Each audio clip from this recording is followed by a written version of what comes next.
I'm sure you have heard of sea moss gel. I have been seeing it everywhere. And this one here is from TrueSeaMoss, and it was sent for my review, and this is the peach and pear. And I'm excited to try this. I have had other flavors before, and the great thing about the sea moss is that you can eat it straight out of the jar, or you can put it in any of your smoothies if you want, because some people, you know, it's a texture thing. So you'll probably notice mine is a little bit frozen. I like to have my sea moss super cold. I just find it tastes better.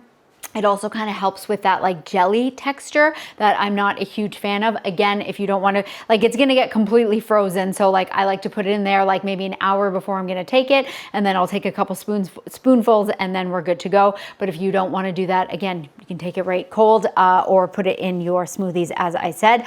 This right here, after you open it, you do need to keep it refrigerated. So you want to keep that in mind. So I was just looking right here. So the serving size, it is 2 tablespoons. So that's what, as I said, you want to just grab it right from the jar if you want to. No sugar added, which is really great. And there are 20 calories per 2 tablespoons. So I'm excited to try this flavor. So I'm just going to take a small amount right now because it is frozen and I've never tried this. Let's give it a sniff.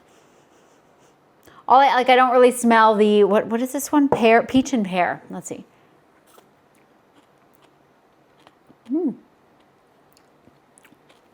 That's good flavor. I like that.